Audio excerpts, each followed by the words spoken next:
जो पिछले 3 दिन से असेंबली के अंदर रूलिंग पार्टी का एक ड्रामा चल रहा है और उसके अलावा जो ट्यूलिप गार्डन में हमने देखा, ये शर्मनाक है।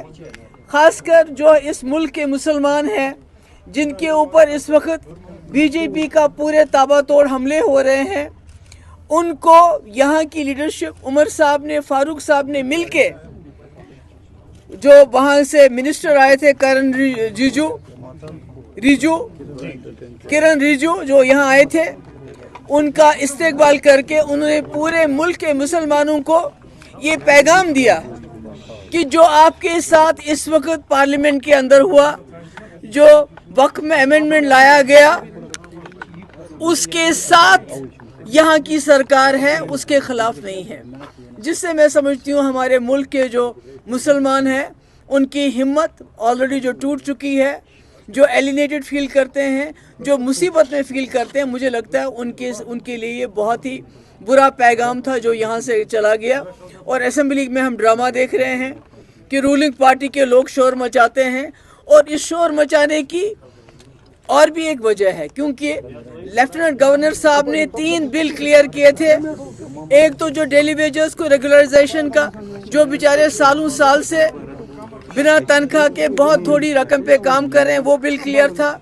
जो ज़मीन, गरीब लोगों को ज़मीन देने के लिए जो वहीद परा साहब ने और एक बिल लाया था, उसको एलजी ने क्लियर किया था। और तीसरा बिल, शराब के ऊपर बैन लगाने का बिल, वो भी क्लियर कर लिया था।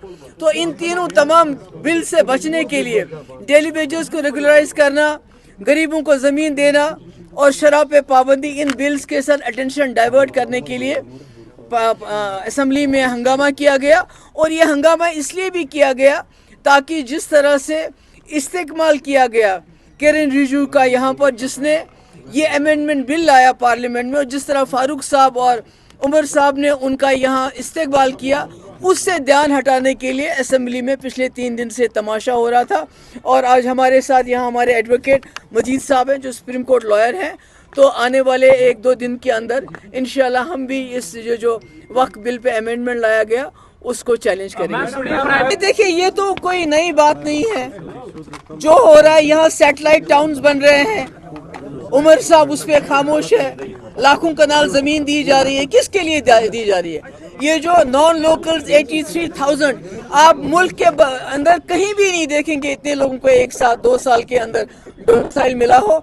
तो ये जो सैटेलाइट टाउनशिप्स बन रहे हैं, डोमिसाइल दिया जा रहा है, ये तो सारा एजेंडा है जिसको उमर साहब अब इम्प्लीमेंट कर रहे हैं। प्राइम मिनिस्टर मुझे tell me why not the Muslims taken on board before bringing in this amendment.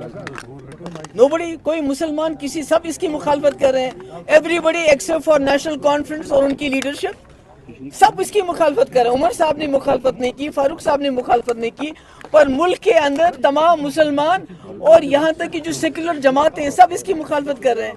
अगर ये मुसलमानों के हक में होता तो मुसलमानों के मडगुजारों पे इस वक्त कब्जा करने की कोशिश नहीं। मैडम, इस ड्रामा का क्या आपको इन दिनों असेंबली में होना चाहिए था और खड़े होकर ये बात कहनी चाहिए थी, जिसे तमिलनाडु में सरकार ने कहा हम इम्प्लीमेंट नहीं करेंगे, इसी तरह उमर साहब को भी कहना चाहिए था हम इसको यहाँ इम्प्लीमेंट नहीं करेंगे।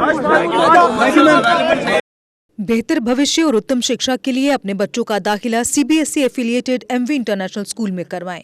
16 एजुकेशनल अवार्ड से सम्मानित एमवी इंटरनेशनल स्कूल में अंतर्राष्ट्रीय टाई अप्स और लड़के लड़कियों के लिए एनसीसी भी उपलब्ध है। यहाँ अटल टिंकरिंग लैब और नेशनल एजुकेशन पॉलिसी से लेस रचनात्मक पाठ्यक्रम पढ़ाया जाता है। हर साल कक्षा 12वीं की सीबीएसई परीक्षा में स्कूल के छात्रों का top class result MV international school की एक खास पहचान है।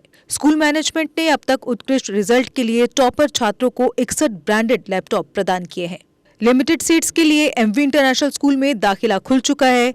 जम्मू, सांबा, कठुआ जिलों में स्कूल ट्रांसपोर्ट भी उपलब्ध है।